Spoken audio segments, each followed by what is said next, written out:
But yes, thank you, Hannah. And always, the meeting will be recorded to be put on our YouTube channel later on so that we can share it with a broader audience. Fantastic. All right, so welcome to the final Eco Living Kitchen workshop. This one is sort of a more open workshop format. We're going to go over a couple things about cooking with scraps, but really we want this to be a chance for us to sort of amalgamate some of the skills that we've talked about, to talk about the workshop series overall and sort of a wrap-up event, and to really discuss where we can go from here as individuals and as a little sort of ecosystem of people who are learning about sustainable kitchen stuff, but then also for ELK, where we should go next and things like that. So yeah, let's get into it. All right, so there's the overview. We're going to do an introduction. We have a couple of scraps recipes for you to check out, and these are recipes that are just really easily modified for whatever scraps you have in your fridge, as long as you have seasonings. And then we're going to do a quick Google Jam activity to sort of pick your brains about how you use scraps, because scraps are not just for eating. Sometimes they can be used for cleaning or for feeding to animals or all sorts of things. So we want to hear your ideas on that. And then we're going to wrap up sort of this first initial journey of ELK, and we're going to end with a discussion and some questions. We also have a lot of prizes today, so stay to the very end. Throughout, I think we're going to choose some random moments to pause and spin a wheel for the last, you're going to have to correct me here, Shauna, 3-4 ELK kits that have been unclaimed. Yeah, we've got 3 ELK kits up for grabs today. Is that at your house? Because I have one in my car. Oh, we can make it 4. We'll make it 4. The 4 unclaimed ELK kits, and then we have the final prize and a prize that goes along with today's workshop. Yes, so an exciting day. All right, so we're going to do our introduction. Most of you already know all this stuff, but we would like to acknowledge that we're located on the unceded ancestral and current lands of the Kiitli people, the people of where the 2 rivers meet in what is now known as Prince George. And we're honored to work and play here and get to do amazing work like ELK with all of you here. We're a group of students from the University of Northern British Columbia. We're affiliated with the Fraser Basin Council, and they're co-creating a sustainable BC youth project. And so we got the initial funding and sort of support and guidance in creating ELK through that project. If there are any youth in your life who you know and are interested in these kinds of issues, or who you want to encourage to be interested in these issues, please tell them about co-creating a sustainable BC. They are starting up their next initiative really soon. I think applications are actually going on right now. Shauna, do you know? I know they're in the recruitment process right now. And if anybody would like the link to that, happy to put it in the chat for you as well. Yeah, that'd be great. So we're through that. My name is Helga. I'm a non-binary female person. I use all kinds of pronouns. You can use whatever you feel. I won't get offended, whatever you call me. Yeah, I'm a forestry student. I'm passionate about sustainability and conservation and figuring out how we can live with and on the land. And I joined this initiative because I wanted to meet other youth who are also passionate, and also to do something on the ground in the community that I know and love. And we'll go to Shauna and Hannah, who are in the same box today. Okay, well, I'm Hannah. I use she, her pronouns, and I also am a student at UNBC doing environmental and sustainability studies. And I have joined ELK and really enjoyed being an ELK, or in co-creating a sustainable BC, because I wanted to connect with like-minded youth and use the things that I was learning in my degree in the environment that I lived in. And I got to do that throughout, which is great. And I'm Shauna. I also use she, her pronouns. I'm in the same degree as Hannah, and both of us are actually from Calgary originally, and that's what really drew me to the ELK initiative this year, was giving the opportunity to connect with other like-minded youth in Prince George who I hadn't met yet, and just I think that turned out really great in my favor, meeting Helga and Anne, and we also had another group member, Ryan, previously, and meeting all these awesome individuals has been really amazing. We're all pretty passionate, I think, and it's been really great to kind of bring ELK together with these folks. So that's why I drank, and I'll pass over to Anne. Hello, everyone. My name is Anne, and you can call me she, her. And I also study at the University of Northern British Columbia in natural resources and environmental science. And like everyone here, I would just like to express how incredibly lucky I am to meet such an awesome group of people who are really passionate about sustainability, and also to meet all of you through this process as well, because through this process, we've learned so much from our community and everybody who's attended this workshop. It's really been an honor getting to know each of you and how you approach sustainability. So yeah, thanks for that. So pass it on to Helga. Awesome. So our workshop structure, as always, is inclusive, collaborative, and kind. None of us are experts. I say this every time, but it remains the truth. Maybe each of us are becoming slightly more expert as we move forward, at least gathering knowledge that we can use into our baskets. But we want to create a space where you can ask the questions to the things you don't know, and you can share the knowledge that you do have. And that way we can all sort of move forward together, because that's really how we're going to, I think, conquer issues of sustainability and, climate change, environmental degradation, is as a community that learns and grows from itself in a sort of form of collaborative symbiosis. So just keep that in mind as we're moving through the workshop. And then who are you? We'd like you to take this chance to reflect, what you're hoping to learn from this workshop, maybe what you've learned from the workshop so far, where you're coming from. If you'd like to drop a territorial acknowledgement to acknowledge which First Peoples land you're on into the chat, that would be great. We've had people joining from all over the world in these, which has been super neat to see. So yeah, we have a lot of people and not enough time to just do an introduction with each of you, but yeah, just think about where you're coming at this from. All right, so, Anne, do you want to do this one? Yeah, sure. So if you've registered for this workshop, then you might have received an email, sort of a, a few things that you can make with your scraps, a little meal ideas document that we sent. So I'm just going to share that right now. Oh.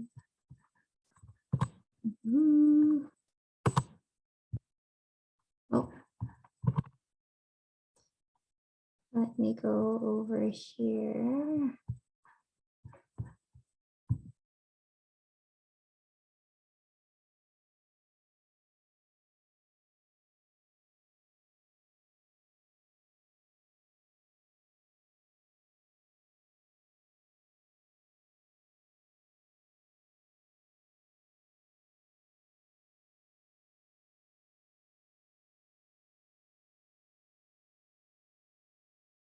Okay, sorry about that. I actually don't have two monitors like I usually do, so it's taking a little bit longer. But yeah, this is our Scrappy Recipes recipe book here. And these are just a couple of ideas that we have that you can use your scraps or anything that you have in your fridge that you're not really sure what to do with. You can basically follow this sort of formula. So one really easy thing to do is curries, another is stir fries, and then you can make a stew or a peeling cake. And I'll let Hannah explain the last one because she made that one up. But for the curry, basically, I've sort of segmented it into different, I guess, elements of the meal. So there's the fillings. So things like vegetables that you have on hand, like potatoes, carrots, broccoli, anything that you have in your fridge are like fillings that you can put in your curry. And then you have proteins. So you can put in chicken, tofu, beef, lentils, beans, even eggs, anything that you have as a source of protein. And then this is what I call the creamy stuff. Sorry, I couldn't come up with a better name, but basically it makes your curry nice and creamy. And it gives it some, sort of that essence of curry. So you can put things like milk, coconut milk, yogurt, cream cheese, of course, your broth. So if you have veggie, chicken, any leftover seasoning packets. So if you have instant noodle packets lying around, you can even put that in there. Also soy sauce or Maggi. So anything like salty, you can put in there. And then of course, the spices, the essentials, of course, are curry powder. Turmeric is optional. Garam masala is optional. Cumin is optional too. So to make it a curry, you just need curry powder, right? And then of course, your salt and pepper to taste. And then for toppings, you can put cilantro, parsley, chives. You're not limited to these toppings only, but this is what I would put in my curry. And then you can serve with leftover bread. You can have it with naan. You can have it with pita bread, rice, any type, brown rice, white rice. And basically to make it, this is sort of not really a really detailed step-by-step process. It really depends on what you're putting in it. But basically, if you break it down, you just fry onions in a pot with oil or butter or any leftover meat fats that you have on hand, that until they're sort of soft. Or if you don't like it soft, you could just put it in there and just, it really depends on your preference. And then you can add pineapple. I love to put pineapple in my curry, but if you don't have pineapple, that's fine. And then you can add any beans or lentils or chicken, all your proteins, and then you can stir them in. Then you can add any of your veggies like potatoes and carrots. Then you can add your spices according to your taste. So if you like it to taste more curry, you can put more curry powder, etc. And then you can add the creamy stuff like the milk and the broth in there. And then you can bring it down to boil and then turn it down and wait for the veggies to get soft. And basically that's it. That's how you make a curry. I'm making it sound like it's really simple, but it could be that simple. You just have to sort of tweak it a little bit depending on what you're putting it in. So, and of course, if you're using beans, make sure to soak them beforehand for at least 4 hours, things like that. So yeah, this is sort of meant as a guide on how to make it, but it's not exclusively what you have to follow for sure. Another thing is stir fries. But before I go to that, does anybody have any comments about the curries, or have you ever made any type of curry with your leftovers? And do you have any tips if you have? Or you could put in the chat too. Basil, oh yes, thanks Alga. Yes, basil is also fantastic curry topping.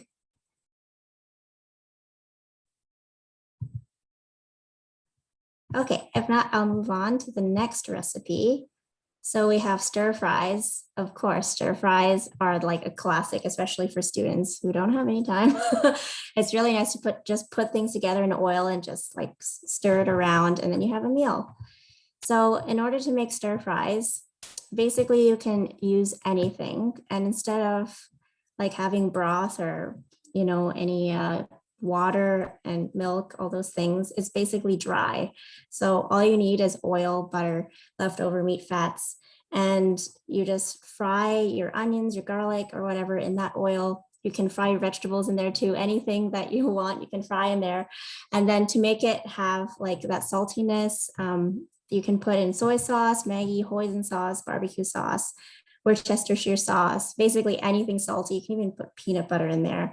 And then for spices, you can put sesame seeds, salt, pepper, any spices you want. And then for toppings, you can put cilantro, parsley, chives, garlic, onion, green onion, nuts, peanuts, peanut butter too. I don't know what's with me and peanut butter, but I put peanut butter in everything. You can serve it with noodles, any rice, any pasta as well. So it's really, really versatile. Stir fries are awesome. It's basically the go-to thing to make if you really don't know what to cook that day. And so to make it, it's super easy. You basically fry the onions and garlic on medium heat. You can caramelize them by putting sugar in it so it tastes yummier, but you don't have to. And then you can add any fillings, vegetables, or meats that you want, and just stir. Just make sure that it's cooked thoroughly. It's not like super hard. Make sure you fry your harder veggies first so they get softer sooner. And then you can add any sauce or spice you like. Just experiment. Like, this is the fun of cooking with scraps, is you can just have fun, go to town on it, really, because it's not about perfection. It's about just using your food, right? So just have fun. And then stir it up and do so for about 15 to 20 minutes and then top off with some of your toppings. And then you can stir in your noodles or rice, or you can just cook it separately and then serve it with that later. So yeah. Are there any questions about that?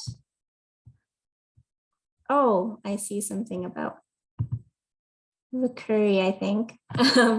So yeah, cilantro topping for curry is absolutely yummy. Yeah, I love cilantro.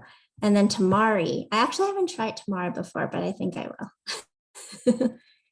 It's a type of sauce, right? And then curry with coconut milk. Yeah, I love coconut milk. There's a really fun sauce. It's a little bit expensive, but it's called ponzu, and it's a really light but sour, citrusy Japanese sauce, and that's really fun to throw into stir fry. Ooh, When cool. I first started making food like just for myself instead of my whole family, I always made too many noodles, and so I would make like fresh ramen for myself, and then I'd have way too many noodles left over, and then the next day those would be perfect for noodle stir fry. Oh yeah, And ramen you is just throw those right in there, right? Mhm. Exactly. Yeah, if you have like instant noodles or something and you just want to make a stir fry with that, you could too. Yeah, so you don't have to make a soup out of instant noodles. Awesome. Anything else? Any tips? So Judy says soy sauce, but gluten-free. Ponzu soy sauce with citrus. Oh, citrus. Yeah. Coconut aminos. What's that? Is that a type of coconut milk? I don't know what an amino is either. I think it's Like similar soy sauce, but Oh, okay. it's sweet. Oh, okay, never heard of that. That's cool. Could you get it at Save It's On Foods more or it's more Superstore? expensive, but it's good if you are. I think it's if you're gluten free or if you're soy free. Oh, okay. Gotcha. Yeah, that's sort of good to be mindful about. If you have any allergies, then yeah, some of these you'll have to tweak quite a bit. Bragg's. Is that also another sauce? Bonnie?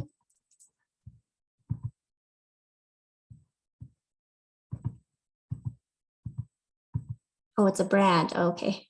Yeah, sorry, I'm super ignorant about sauces because basically I just have two sauces that I use. Just one soy sauce and I think I have sesame oil. And then what other sauce do I have? Oh, I have Maggie. That's it. That's all I have in my pantry. It's terrible. So yes, I will definitely expand my taste. Thanks guys for the tips. It's a brand of coconut aminos. Okay, cool. Apple cider vinegar. Oh, yummy. Cool. I definitely give that a try. And then we have stew here. Basically, it's the same as a curry, except you just put different spices. So you put thyme, rosemary, and oregano. You can put paprika, bay leaves as well, but basically it just has a different taste than curry, but it's exactly the same process, plus minus, but yeah. So yeah, you can make a stew, just put different spices and you have that. Are there any questions about any of these things or any suggestions? I haven't made the stew a lot, actually. I just looked up how to make a stew and I just realized it's just adding different spices. So.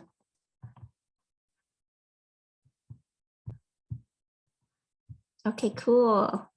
So if there's no other comments, we'll go to the vegetable peeling cake. I'll let Hannah explain how to make that.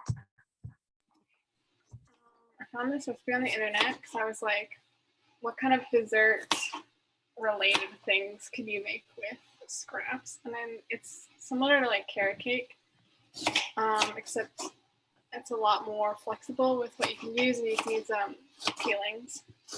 currently have a jar of sweet potato and zucchini peelings. You can use parsnip, I think, carrot. I'm sure you can use like apple or any kind of peelings really, except maybe like onion would probably be gross. And then you blend it up, and then there's regular cake ingredients. Mix it together, and you make cake, and it's supposed to resemble carrot cake, but you're using like leftover peelings instead of, a lot of the time you just throw them out if you're not gonna like save them for stock or something. I thought that was just a creative way to reuse them, especially when you throw them out a lot. You don't know what else to do with them. Yeah, and just on the note of stock as well. So yeah, currently we have these 2 jars living in our fridge of our scraps. So one does include the onions. And so one of our practices is just for all those kind of leftover scraps, whether it's the top of onions, like the one I just cut, gets put in that jar. And then once we have a full jar, we just boil up a pot of water, put all that in there, add just kind of a mix of seasonings that we think will taste good. And then for us, we typically use it for risotto, actually. So instead of buying a carton of stock to make risotto, we just use our own stock. If you're making a stew, you could use the stock there for some extra flavor. And then for your other peels, you can turn them into a cake. So lots of really easy uses there. Cool. So what are you making, Shauna and Hannah? Out of curiosity. So in our house, we have I guess it's kind of become a tradition, I suppose. We also have our roommate Tavia here with us this evening. So yeah, every Saturday we make a meal together, and since the new year, we've been doing a different country each week. So this evening, we kind of looked at what was in our fridge and was like, okay, what could we make out of this? And then what country does that match with, instead of looking for a country and then going to the store and buying other things that we didn't already have. So what we landed on for this evening was actually shakshuka and potatoes. So we're saying that this is from Tel Aviv, so it's doing some Israeli food this evening. So yeah, we're doing shakshuka. I think for anybody that doesn't know, it's basically like a simmering of tomatoes that you poach eggs in. And then with that as well, we had some leftover baby potatoes from when we were camping a few weeks back. So we're just roasting those up as well to eat. So yeah, that's what we're making this evening.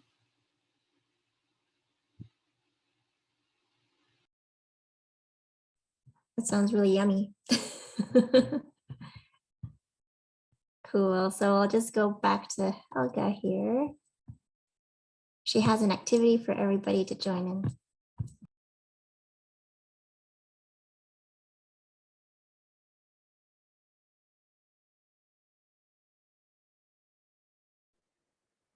All right, yes, so I'm calling this the Thought Pot, because what we're going to do is we're going to go on Google Jamboard, which we've done in the past. And I'm going to put the link in the chat. I know that not everyone was able to access it last time, but I can. And so if you put your thoughts in the chat, if you can't access the Jamboard itself, then I'll put them in the Jamboard, and Anne will screen share the Jamboard so everyone can see them going up there. So everyone's ideas will be in there, whether they can put them in themselves or not. So what we're going to do with this is we have 3 Jamboard slides, and we're going to take the scraps that are each of our different ways of dealing with kitchen scraps and put them into this pot. So we'll create a little thought pot of ideas. It's reminding me a lot of when I went to Japan and had shabu shabu, where you sit around a table and everyone orders different kinds of things to put in a certain broth. It's just a really sort of community style meal. So the first question is, what are your most common scraps? So we're going to sort of build up. First, we're going to look at what we produce the most of, and maybe some things that we find particularly challenging to get rid of. And then after that, we're going to go to, what do you currently do with your scraps, or what maybe you would like to do with them. I'm going to hop over onto the Jamboard so I can type things in. Carrots, potatoes, zucchini. Yeah, all those things that you have to peel, right?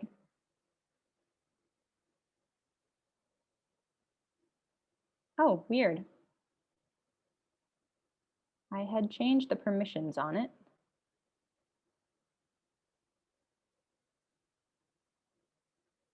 Okay. Let's do this. So that was carrots.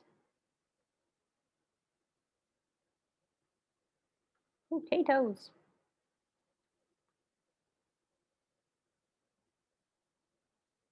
Can you read the chat to me, Anne? Because I'm in the Google Doc and can't see it. I know someone said cucumber. I thought, is that cucumber peels or cucumber ends? I would like clarification. Both. Both, okay. Oh, and also Judy says kombucha melons. Demi says green tops of onions, eggshells, and carrot peel.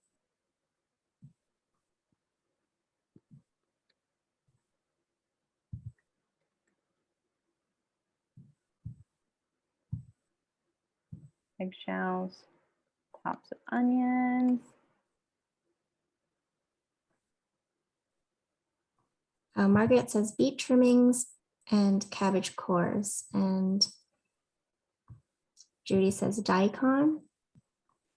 Oh, Catherine says wilted herbs. Oh, yeah, that's a big Oh, one. yes. Daikon peels or daikon top? Both. Both, yes. And Leanne says citrus zest.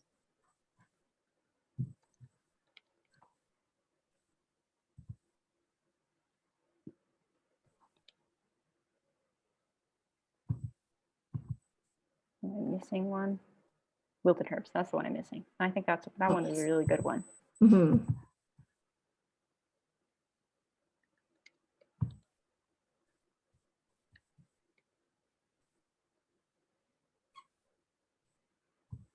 Oh boy. Our pot is filling over, everybody.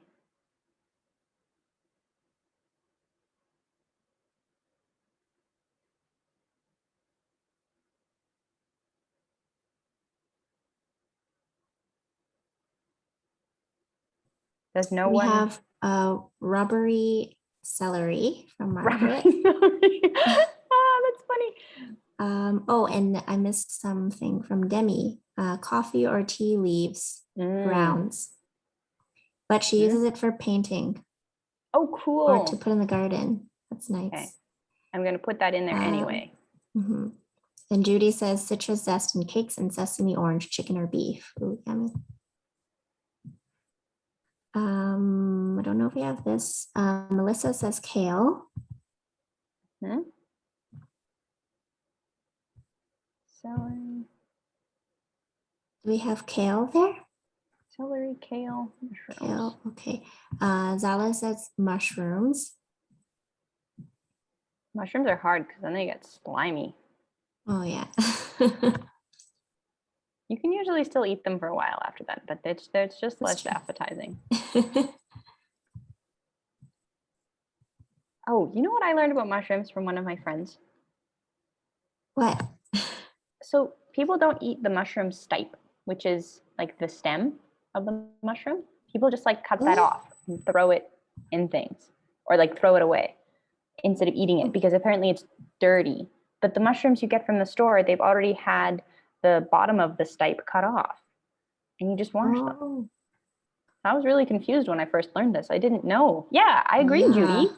I The agree. stems Yeah, are the like stems really are great. tasty. They're super They're firm, like right? crunchy. Yeah, exactly. I But like yeah, them. Mhm. I They learned this from my basically friend. they taste meaty to me. So if you're not adding like meat to your meal, I chop them up and then I throw in whatever I'm gonna like, they become the meat basically. Yeah, yeah. Mhm.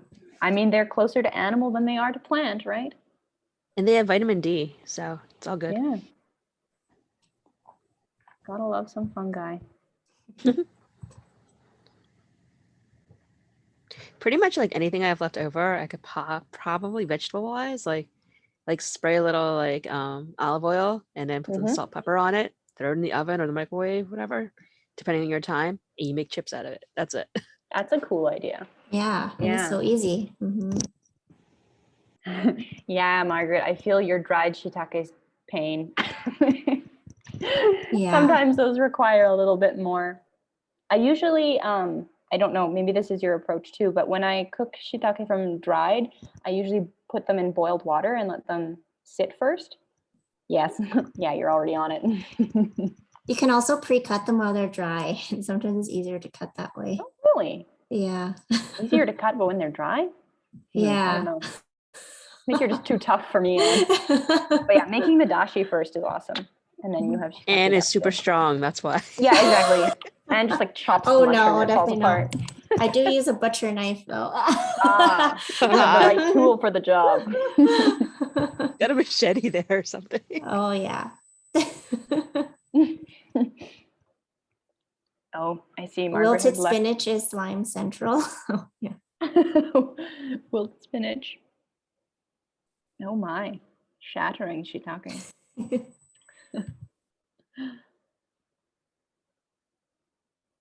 I'll put wilted spinach in Even here. my cleaver. It's interesting. We have eggshells, but I notice a lot of the leftover bits are plants, right? Like that's the majority. Mhm. No one is saying like leftover bones or things like that, which is really interesting to me. Yeah. Or you guys that's just pretending you don't eat meat. It's okay if you do. No one will judge you. I can put that down. Chicken bones. Okay, I'll put chicken bones for you, Anne. I don't eat chicken bones. Oh, Maybe the Bones only cartilage for off them? broth. Fish bones. Fish bones, yeah. The bones are only good for like if you're making a broth or something, Yeah. because then Mm. they flavor everything. Oh yeah. And the collagen is good for your skin. You know, Yeah. you're into that. And good for your own. One of the That's- old guys at my martial arts club, when he found out I was plant-based, he was like, no, your joints will be destroyed. You need to eat the actual coverings of the bones, you know, the cartilage. He's like, you need to eat cartilage to restore your own cartilage. And I was like, I think I'm okay, bro. I to do that when I was a kid, though. That was one of my favorite parts of eating chicken was the cartilage. Melissa Oh, says sorry, leftover Melissa. salmon. Yeah, yeah, leftover salmon. Just common scraps And- was the question, Melissa. And Demi says the moldy remains of a pre-packet salad. Well, I think if it's moldy, Oh. I don't know what you can do with it. I It's think No, that- because then you can die. You can die from that. That you need So- to I hand forgot. over to the bacteria. Yes. I forgot. Put in your compost. Cheese rinds. So when you're making soup, if you have like a Parmesan cheese rind or Oh, yeah, that's great. Yeah. it adds umami to your food. Mm-hmm.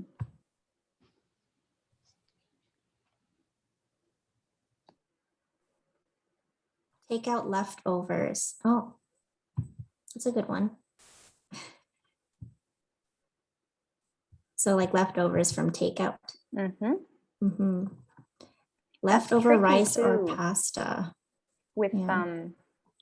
takeout leftovers, because often restaurant food is so heavily like seasoned itself already that it can be hard to just throw in something else. Yeah, that's true. Leftover rice or pasta. It's so true. When you order out, grains. when you order out for food and you haven't ordered out in a long, long time, like during the pandemic, and then you home cook everything, and then suddenly you try takeout, you're like, oh my God, my tongue is like, I need water, like stat. Yeah, it's so salty. That's true. Yes. Usually if there's leftover takeout, and I usually put extra vegetables in it. It's like just lettuce and cucumbers because it's just really That's salty. a good idea. Yeah. Mhm. I'm gonna put dry bread because we have this thing in my house where everyone seems to pull out their own baguette out of the freezer and then neglect the baguette end. But then we just make panzanella salad, which is one of my Oh, I favorites. love that. Yes, Yeah, panzanella it's salad. amazing. Or you And make one- stuffing, like, but, Yeah, you know, or less salty and stuff. breadcrumbs Mhm. or Meatballs too. meatballs. Yeah, or the most fractured. Oh my gosh, we haven't had it in so long. French toast.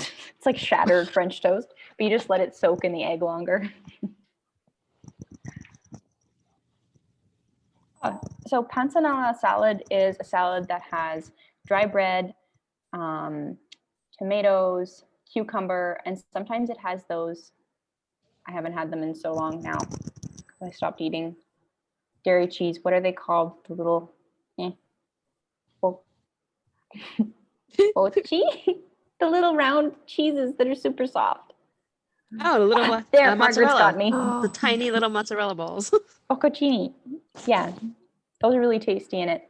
But then you let Olive the oil. bread soak in a delicious mix of olive oil and balsamic vinegar, and it sort of revitalizes itself.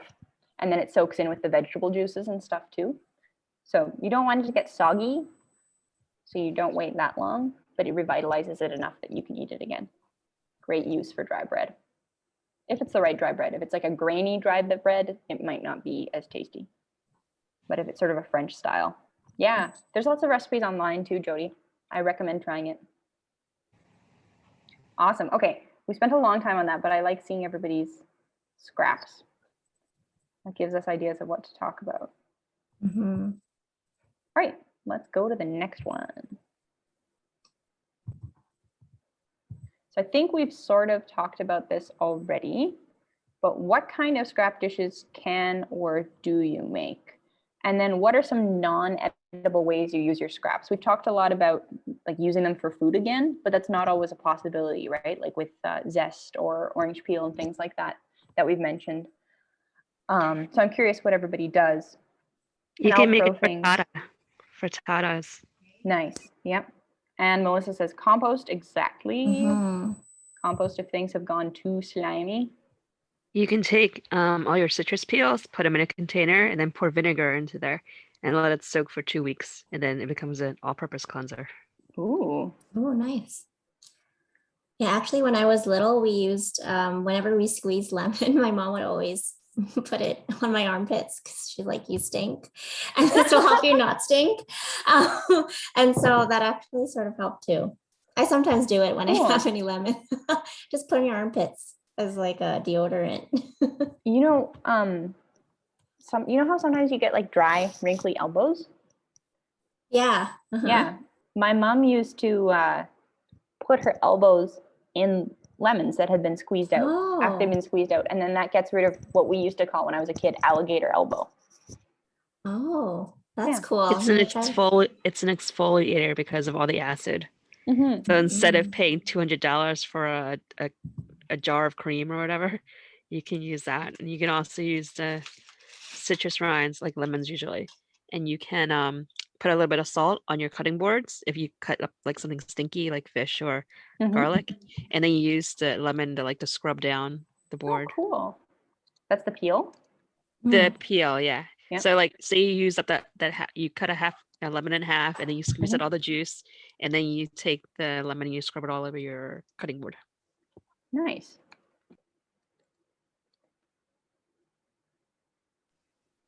And in your garbage disposal too if you have one of those. But I would cut it up into smaller parts and Yeah, before you throw then it down put there. yeah. Yeah. So that you don't have a $500 bill Yeah. if you break it. Ooh, Margaret's making, excuse me, beet, chickpea, and oat burgers tomorrow. Very nice. Demi says eggshells in the garden. Lemon salt. Ooh, coffee grounds as fridge freshener or body scrub.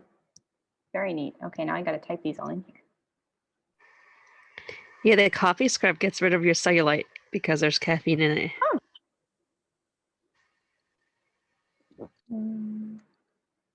Makes a good lip scrub too. Puckers up your lips. So you can get Sounds like terrifying. Isn't it scary how strong coffee grounds are? yeah, like Angelina Jolie lips without surgery. Really? Wow. It's the caffeine. Wild. Pump everything So up. interesting.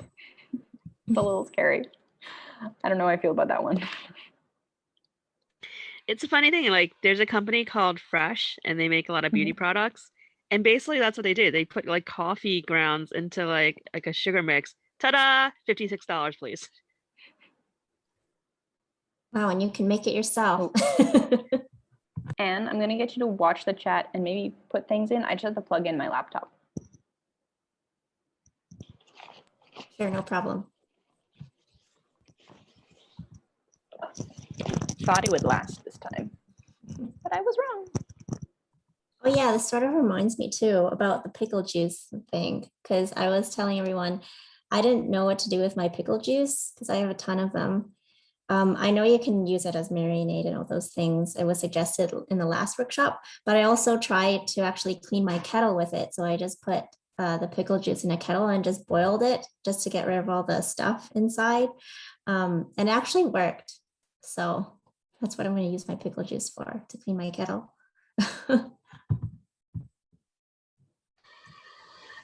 I'm weird. I think sometimes they say that pickle juice is really good if you're dehydrated or after you go for a run or exercise and stuff. It has a lot of electrolytes in it. Yes, I heard that too. Are we talking about Anne's pickle juice jar again? Yes, yes. Yes. Sorry, I Wow, just have so look at much Shauna pickle and juice. Hannah's excellent cooking setup.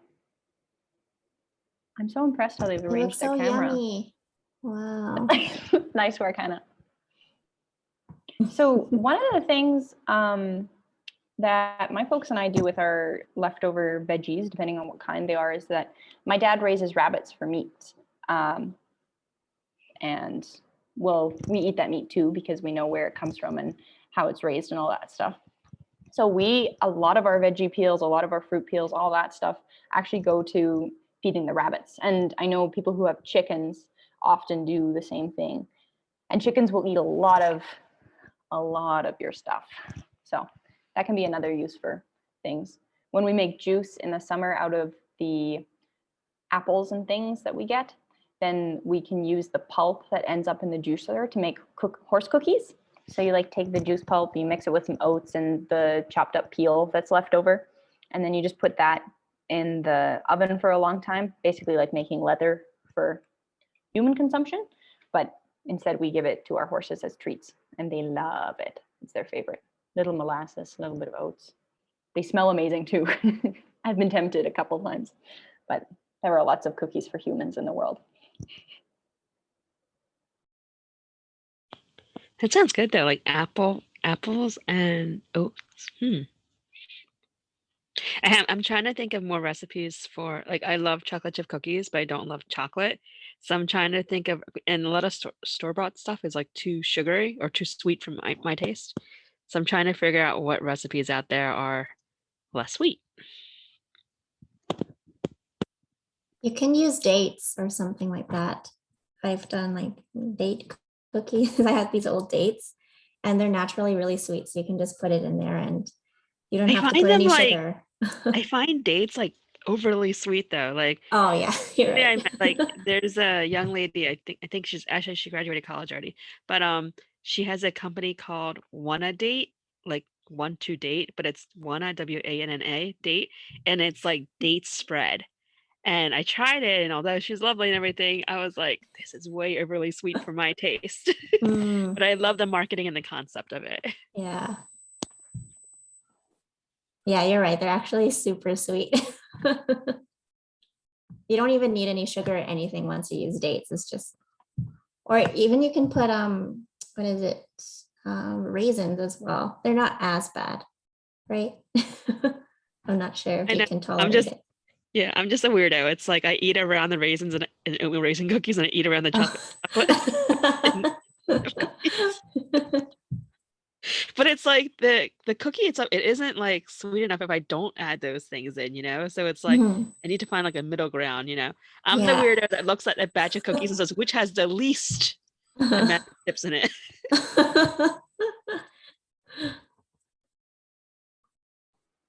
I know someone mentioned rice in the last one, like leftover rice.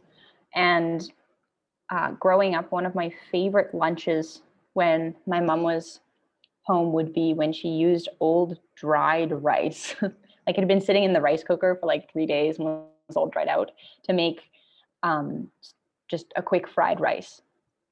And she would just whip it up with some hoisin sauce, a little bit of oil, and she would always do the fancy egg thing where you cook the fried egg in the sesame sauce or sesame oil first, and it gets super fluffy, and then you chop it into slices and you put that on top, and then just like a little bit of frozen peas from the freezer and carrots. But as a kid, I was always like, oh, fried rice. So, and Oh that yeah, I like agree. rice can be totally dried out when you use it for that, and you revitalize it with stock or oil or, even soy sauce. Yeah, totally. Yeah, And you can rice also make pudding. congee as well, or Mhm. pudding. Congee, rice Yeah. pudding. Yeah. Yeah.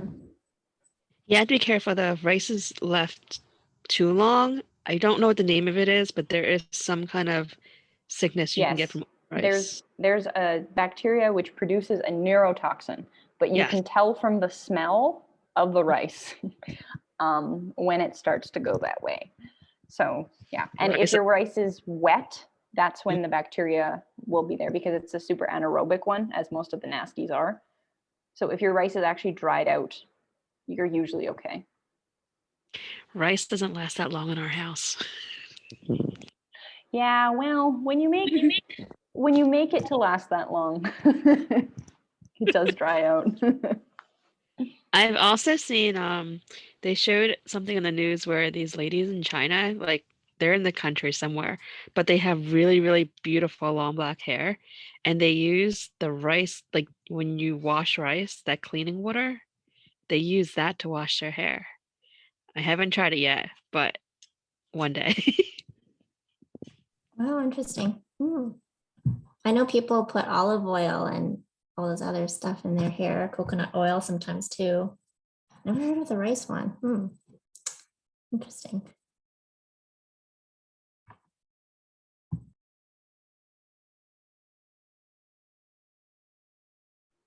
Does anyone have, I feel like we haven't exactly covered all of the scraps that people brought up in the previous slide. Does anyone have any scraps that we should sort of How about wilted group think herbs? on? Wilted herbs? Did we address that? I would just chop those up into something like pasta. Yeah, I mean, you not can eat still them use fresh. them even though they're wilted, Yeah, right? So just you can't use them really. I mean, you could use them fresh, but they're not as pleasant fresh. But I would just chop those directly into, garlic and onions for pasta. Oh, Yeah. herb butter. Shauna and Hannah being fancy here. ooh, yummy. You could How do you like guys make herb butter? you melt down butter until it's like room temperature, and then you cut up Mhm. the herbs, and then you mix it all in. And if you're super fancy, you could like make a log of it and roll it Ah. into parchment paper. And then Oh. once you freeze it, you can cut it up into slices, and then you can put it on top of steak or whatever you're eating, vegetables, fish, and stuff. Oh, Wow, I But see. another thing with the herbs is that you can also like try to revive them by shocking them in ice cold water. Or like you could also like when you buy it, put it into a glass jar that has, and sort of keep it like a plant in your refrigerator, but covered it with if it's like basil and stuff, basil doesn't like the cold. So you make a fake greenhouse with it. So you put it in a glass jar, you put it in an inch of water, you set the basil in it, and then you put a plastic bag over it. And you don't put it in your refrigerator, you just keep it out. And then as you need it, you just cut off what you need.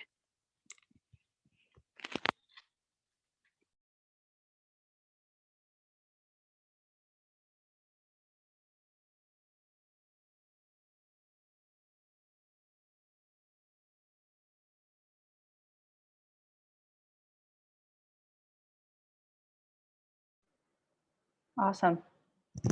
All right. Shall we go on to the last one? I think we've kind of covered some of this, but what do you think are some challenges when using scraps, or what are things that prevent people from using their scraps? What makes people want to cut off the mushroom stipe and throw it away? How do we convince people that these are things that they can and want to eat?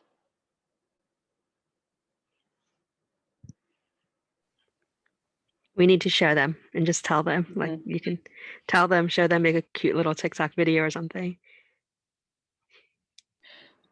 Kitchen scrap TikTok. We could make it a thing. Hannah, Yeah, a let's do social it. media person. Hannah, you want to make a kitchen scrap TikTok? I can try. I'm not that creative at TikToks. Is this the content everyone wants from Elk in the future? You really want to see a TikTok already?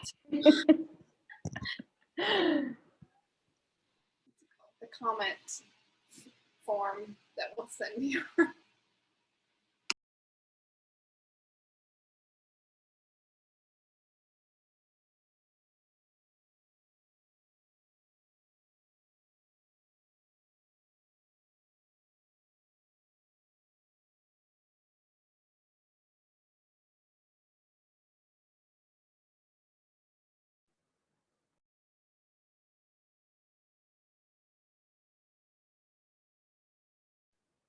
Yeah, that's a good one too, Melissa. Sometimes things go bad before you can use them. Absolutely.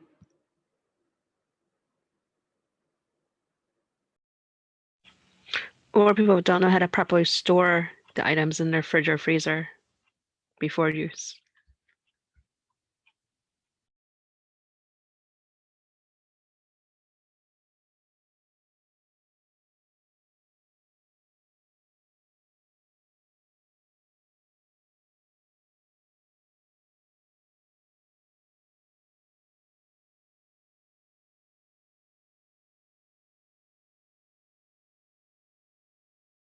Jody says meal planning. Yep. Camille says unsure of date of item. Should it be the date when storing and should, oh yeah, should date when storing, sorry. Yeah, so then you're more confident to use it because you know when you actually stored it and when you opened it. Mhm. That's true. Sort of like if you have milk in the fridge, then you haven't opened it yet, and then it says, oh, it's expired, but actually you haven't opened it yet, so it's fine. Mhm.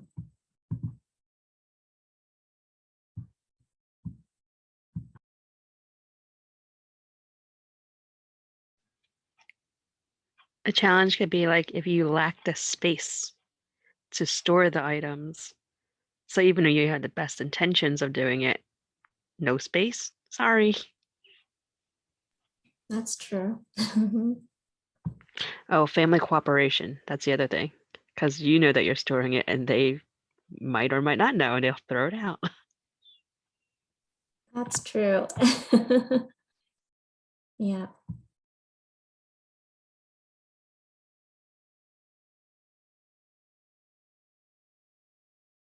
Another thing just might be the stigma of it too.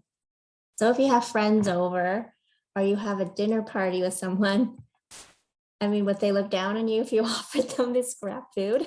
I mean, well, you cooked with the scraps, but I mean, there's some sort of stigma in using leftovers or scraps. Sometimes it's like, oh, I'm a poor person or something, but it's not about that, right? There's a commercial, I forget who it's for. I don't know if it's for like one of the vegan companies or something, where they have a food truck and they drive it into the middle of some city and they have people taste these foods and stuff. And then at the end, they're like, did you realize that this is made from scraps? Did you know that 40% of the food is thrown out, and wasted? You too could be helping the world, et cetera, et cetera. Wow, that's cool. Yeah, we should have something like that. Just so people are aware that, cooking with scraps can taste just as good, even sometimes better than, if you just buy fresh food. Yeah, I think those are all Mhm. really good major.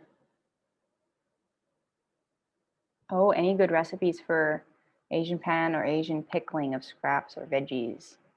Good question. I think when I think of pickling scraps in an Asian style, I think of doing something like kimchi, um, and then making your stir fries. You can always make them more or less Asian.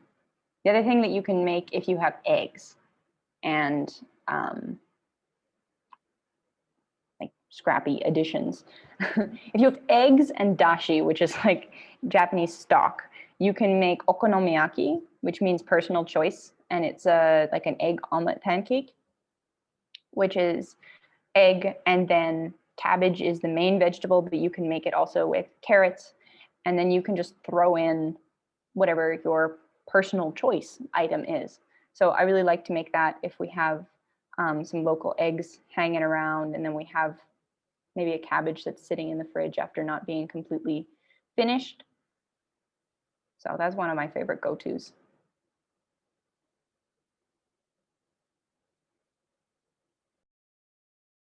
I think we're going to pause on this now, or maybe wrap this up and do a draw for 2 elk kits. Or 2 draws for an elk kit each, as the case may be. Is that link working for you, Anne? If not, I can screen share.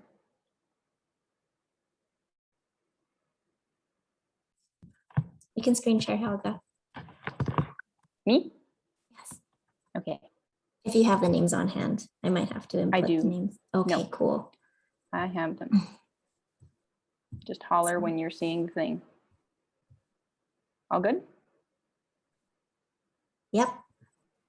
Alrighty. Okay, folks, so the deal is, unfortunately, we have to do this for folks who are in PG. So if you're outside of Prince George, I guess for the elk kits, Shauna, can we mail the elk kits?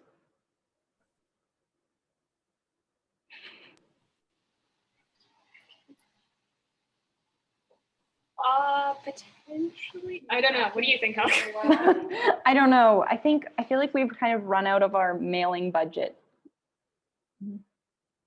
Yeah, so I'll say no right now, just Yeah. because we haven't checked. So Yeah.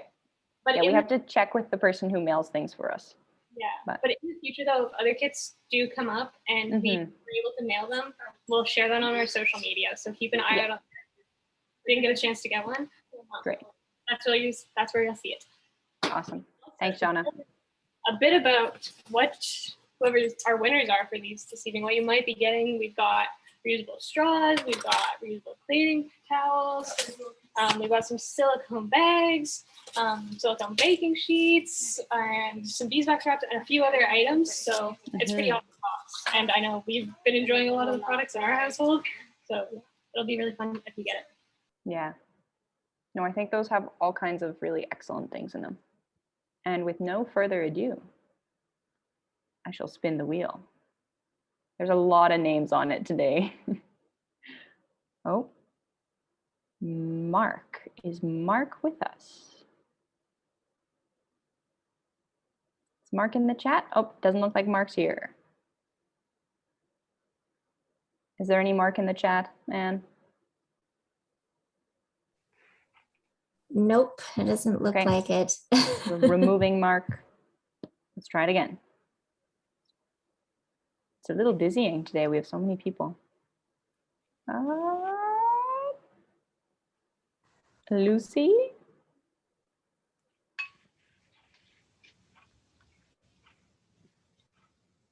No, Nope, Lucy. I don't see a Lucy. Yeah. Okay, we'll go one more, and then if not, I'm going to remove the folks who aren't here.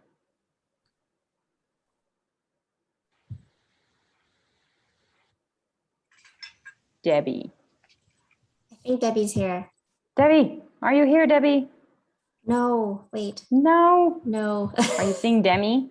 I also thought that Demi was Debbie, and I got really excited. Yeah. Not Okay. Debbie, Demi. Demi.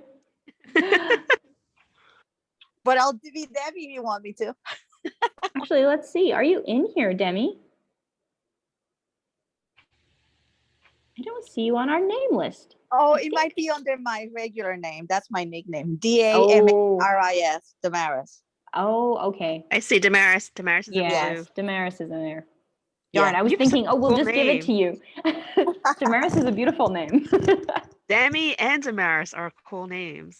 Yeah. And apparently I got lazy. I just put J. J and Jason.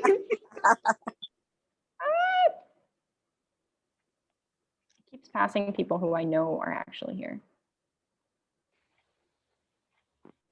Okay, Christine's not Anne? here either. I know. Anne, if you would like to move us to the next stage, I will go and seriously amend the list of people who are on this much larger list. Wait. So What? my name is Camille, but my mom signed up for the class. Her name is Christine Clark. We only have one Oh, Christine, That's probably her. so that would be her. That's perfect. Would you like to accept it on her behalf? I would. Perfect. You'd be Awesome, very okay. ecstatic. Thank you. No problem. Congratulations.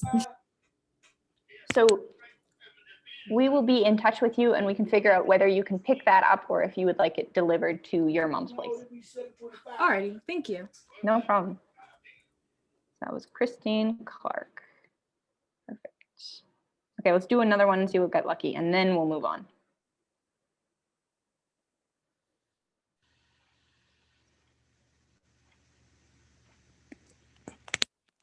Oh, I think.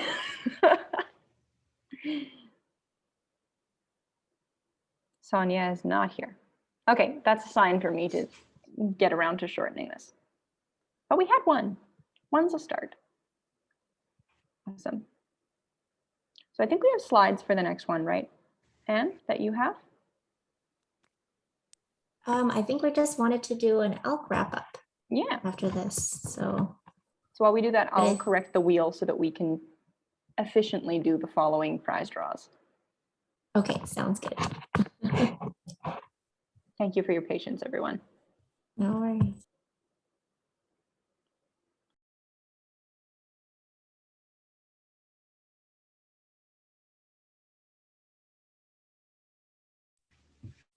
So yeah, I actually don't need Donna slides for and Hannah, this. how's dinner? Oh, sorry, Judy.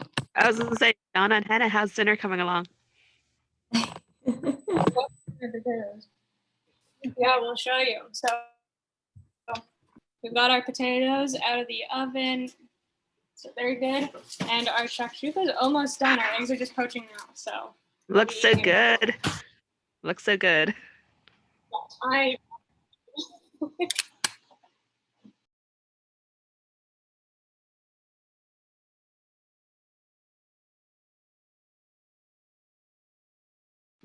Is anybody else making dinner this evening? I would like to share.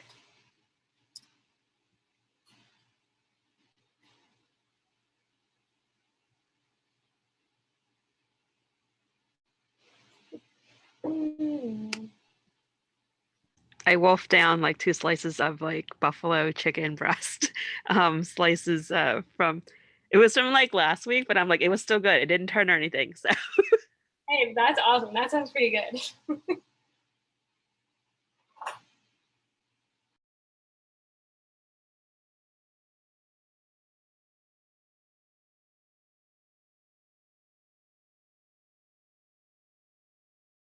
I guess also just while Helga is working on that, we can kind of shift conversation here as well.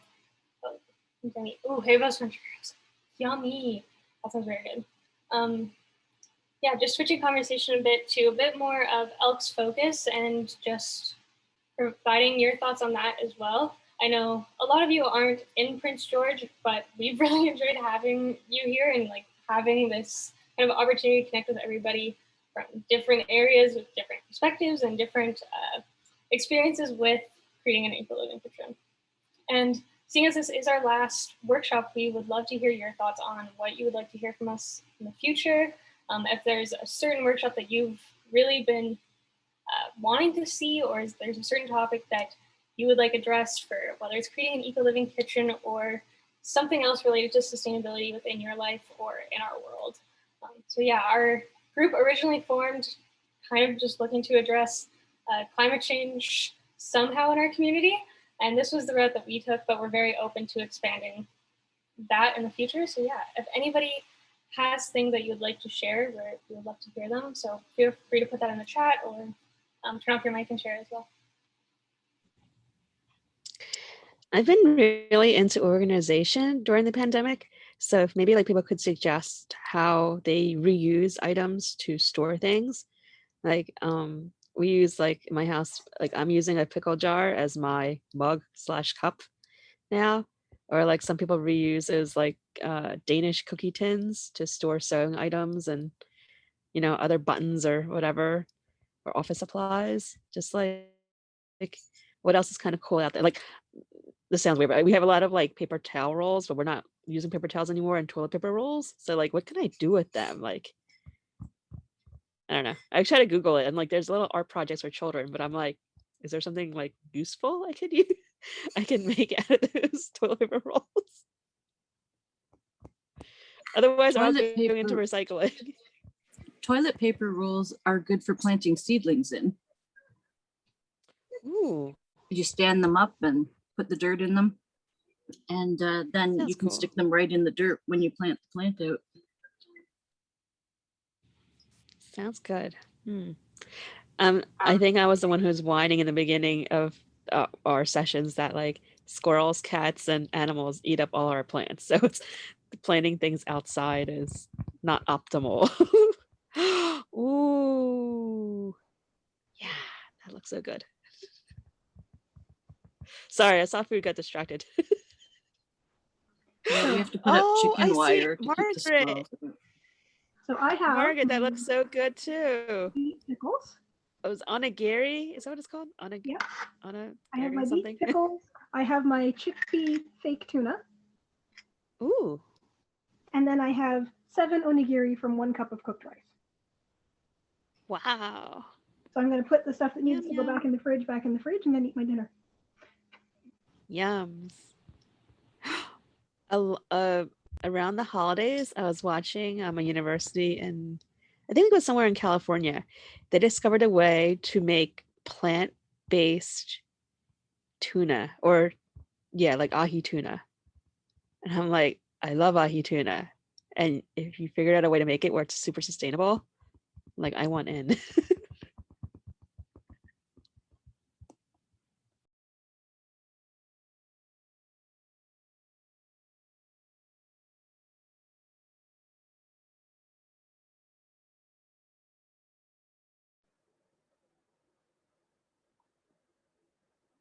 Bye, Demi. We have your contact info, so if you win, we will know. Oh, you're muted. If you have any recipes or stuff like that, a paper winning or stuff like that, or a PDF sent by text of pickling, anything of fermentation and reuse of stuff. Yeah. And that thing you said, oh no, magic, gaji, whatever. Yeah, I would be winning if you sent me that. Awesome. Thanks, Cool. Demi. you. Thanks for joining us. You guys were great. Thank you very much. Oh, thank you. Well, thank you. Bye.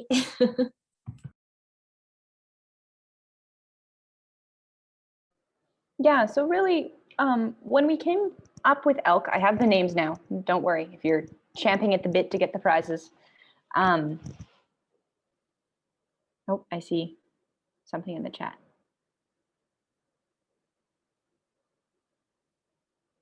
Oh, okay. So like helping folks to choose where and how to shop, really, in their, like in the PG area.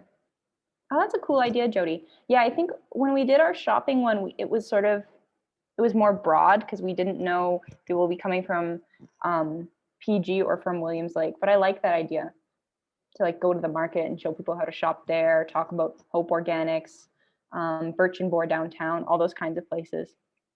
We could even sort of go in there and sort of scout it out and then give people our thoughts on price and things like that. Oh, what's the Flash Food app, Margaret? So Flash Food is an app that you can install via Android or iOS.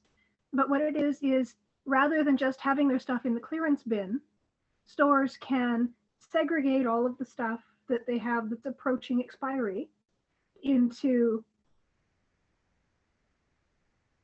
an area near the front of those, can pre-purchase it via the app, and then just go collect your food, go to customer service and check it out. And so far, the only one participating in town is Superstore, but it's also at least national, if not international, so that if you're traveling and you happen to go to another area that has more stores participating, a lot of the stuff at Superstore is half price. Like lately, they've had a couple of boxes of citrus that would normally be $10 for $5. They've had some yogurts and some meats and some other stuff that was expiring in the next few days. But if it's going straight to your freezer, it's not like that matters. And that's really interesting because most of their stuff, like their discount stuff, when it starts to go bad, they put it 30% off. I remember when I was a kid, they used to do like 50, 75, and then they slowly decreased the amount they took off. So that's cool they're doing that for the app And now. everything I've seen that's listed in the app seems to be 50. Mm, Maybe they're That's trying great. to remove the headache that's of cool, having to yeah. shelf it multiple times.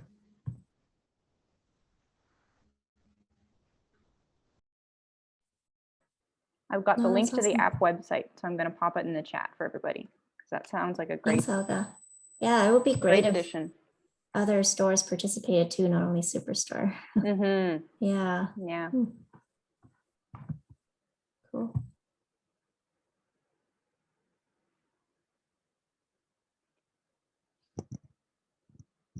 Yeah, so we focused on food because it seemed something that we were all passionate about and something that given COVID, given that we couldn't gather and we weren't allowed through this project to do any sort of like rallies or organization or try and put pressure on government to take action. Now that we're sort of not affiliated with that yet or anymore, we could potentially do things like that. But this seemed like a really good way to sort of disperse skills to folks within the community.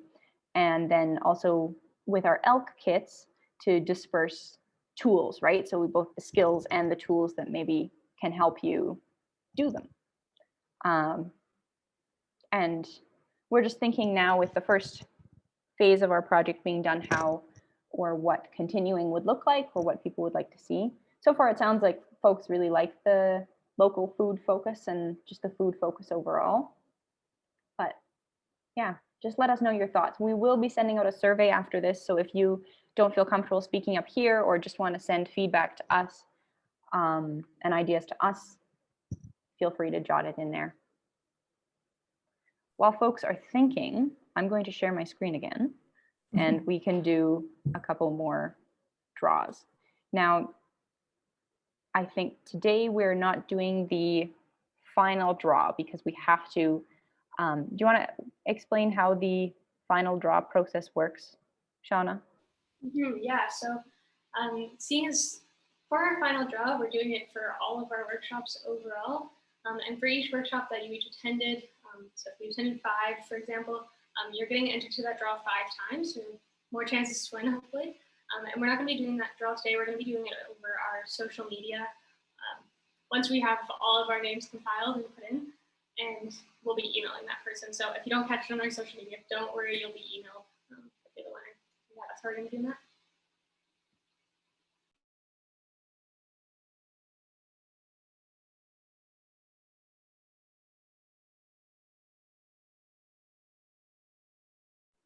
Okay, it's back. We've given away 1 elk kit. We have 3 more to go. This is everyone who's here. Drum roll.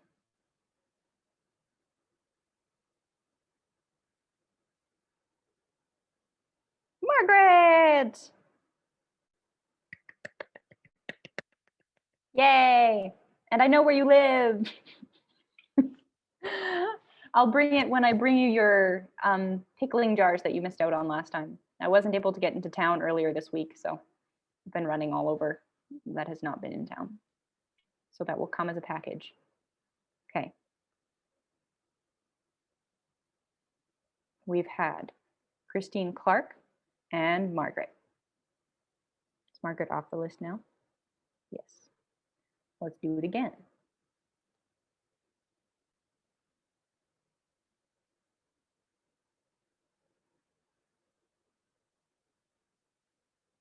Jody.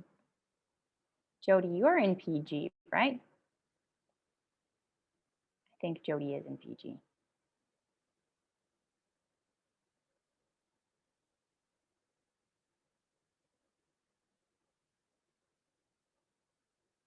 And can you see the, oh, there it is.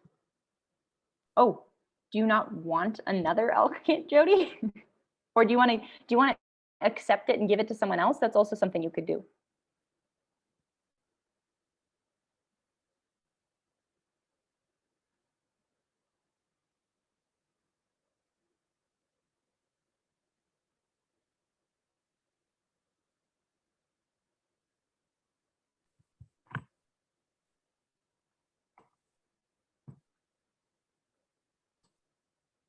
Okay, I can just draw again. That's no problem.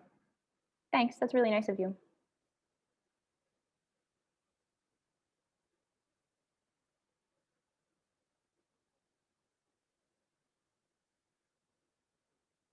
Bonnie.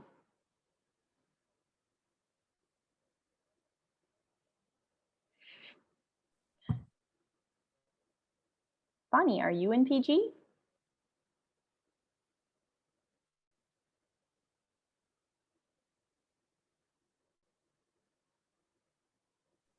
No, I'm in Ontario, actually. Oh dear. Oh no. I'm sorry.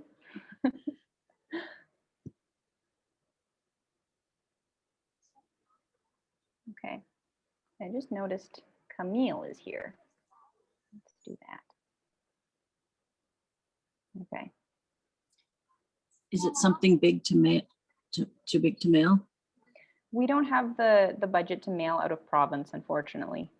That's been our rule with mailing.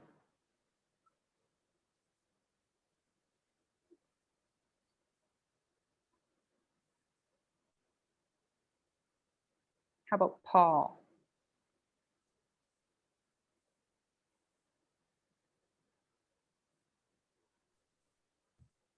Also, Mhm.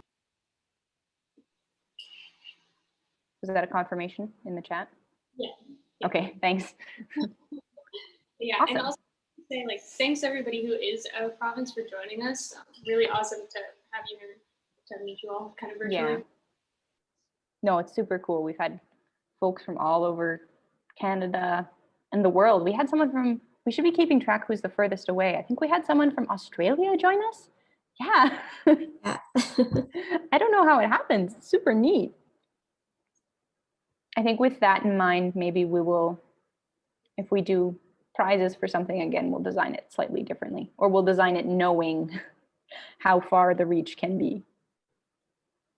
Okay, that was 3 elk kits now. Oh, I Right. think Paul said that he's not local, but feel free to pass it on to someone else. Okay. But are you in BC? We can ship within BC. Or sorry, this is the elk kit, not the prize. My apologies. Yeah, sorry, you have to be local for that. Okay, so we have 2 more actually. Okay.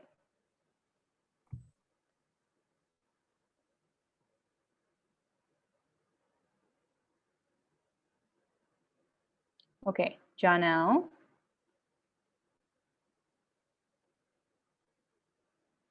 Oh no, she isn't here. She was here. She left. I think that's okay. I think we can email her. Yeah. Yeah. Perfect. Okay, oh, I'm going to remove Janelle.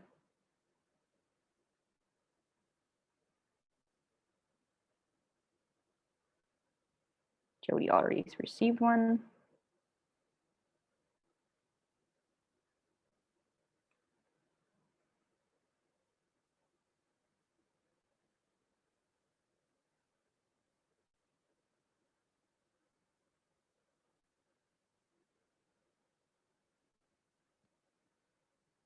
If anyone's wondering, I am going to put names back in when we draw for the prize for this workshop, because otherwise I think that would be unfair. The elk kits are a separate thing. Harima, are you in Prince George?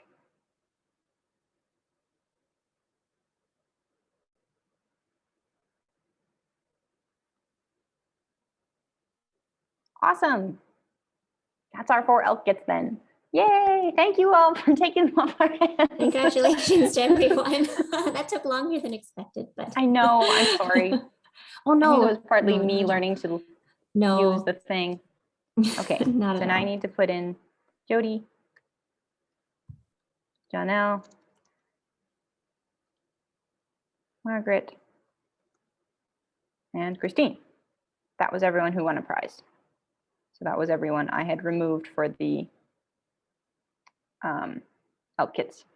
All right, so this time we will be spinning for the $100 gift certificate to the Northern Lights Winery here in PG. Here we go. And fun fact, my little sister's working in their orchard crew this summer.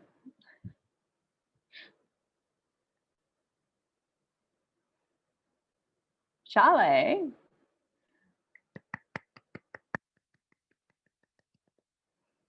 Awesome.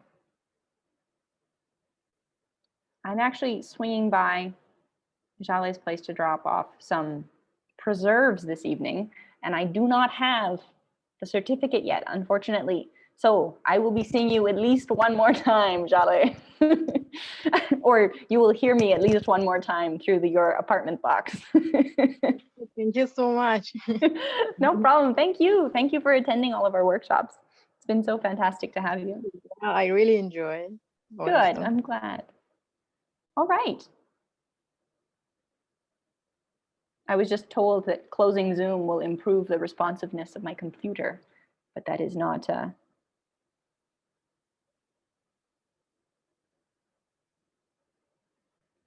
option.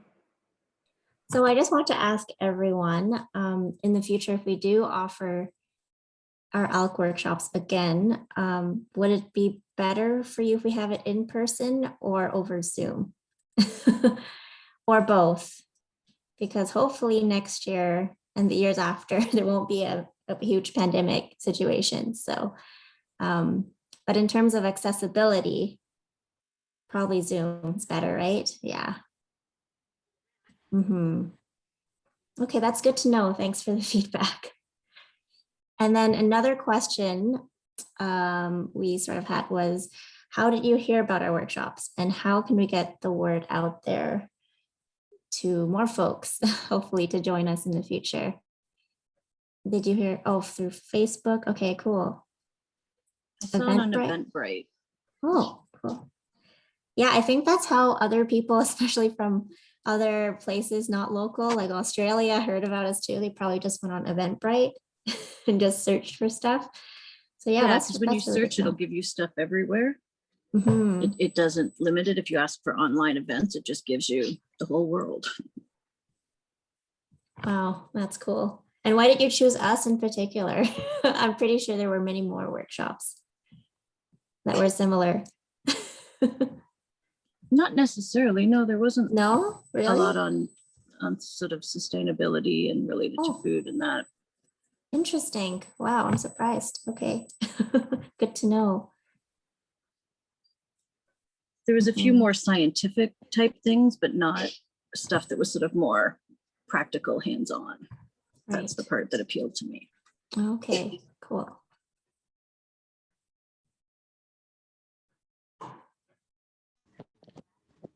Pretty much anything that has to do with recycling, upcycling, sustainability, and food saving or anything food related comes to me via Eventbrite. They just send you, if you like this, you may like this. And it's all suggested on the bottom. Mhm. Oh, and I think we missed a comment from Sean, who made an interesting suggestion. Have you done anything about partnerships with local homeowners to form something like an urban farm co-op and how to set it up?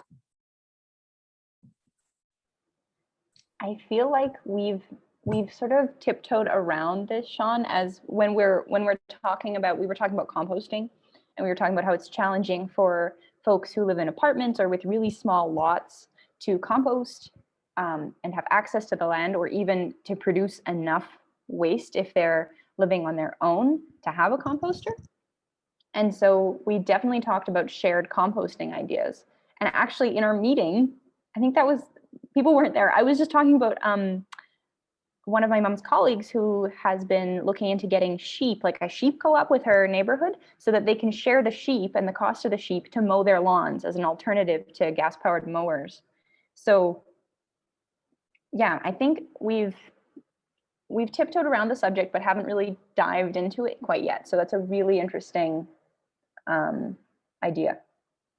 Definitely, if people are interested in that, I would love to play with that idea myself. Maybe maybe the 4 of us should just start a farm co-op. Let's do it. And then we'll bring you along on our journey.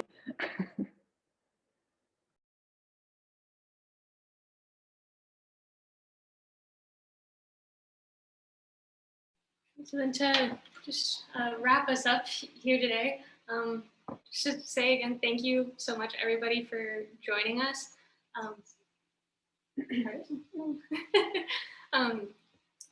I'm putting in the chat right now a link to our feedback form. If there's any thoughts you didn't get out today or something pops into your head afterwards regarding what else you'd like to see from ELK, we'd love for you to share that in the form, as well as just like your thoughts on the workshop overall. Especially if we do opt to do more workshops, it's great to know what people liked, what they didn't like so much, and what worked and didn't work as well. So yeah, that's great feedback for us, and we really appreciate it as we do move forward. And other than that, yeah, stay tuned for our final draw on social media. We'll be sharing out after this workshop a bunch of resources as well when it comes to scraps. Perhaps, I don't know who has the PowerPoint open right now, but if you want to share that slide, we can also show some of those resources. So yeah, there will be a bunch of resources coming out. Thank you, Anne.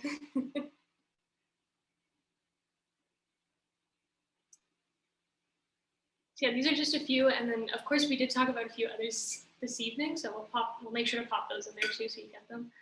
So just a few here we do have our ELK scraps recipes, scrappy recipes, which you did already receive, but that'll be the email again, and a few others that we found helpful or that we've just seen and heard good things about are pieces like the IKEA Scraps Cookbook, which has a lot of recipes when it comes to scraps. There's also, we'll be sharing a link for cooking with leftover scraps, as well as other ideas for using your scraps. So a lot of those pieces that we did talk about when doing the Jamboard activity. So yeah, lots of pieces to keep you kind of going on this journey. And as you do so, we'd love for you to share with us what you're doing, what sustainable practices you're taking on in your kitchen. So make sure if you're sharing stories on social media to tag us, and we'd love to share that as well with our community. Yeah, Helga, anything that I missed? I don't think so. Thanks for keeping me on time. Without the slides, I got a little bit lost. No, But yeah, no, I think one thing I just like to say is that, you know, we started this to sort of help people out, but at least for myself, it's been really cool and inspiring and sort of encouraging to see what everyone else is doing and to learn from everybody who comes from these workshops. So that's been really fantastic. And we really appreciate the support and the knowledge that you've shared with us. Stay in touch. We're going to take a little bit of I think a break from social media and from ELK, and then recharge and come back at it to forge a course forward. But yeah, thank you all.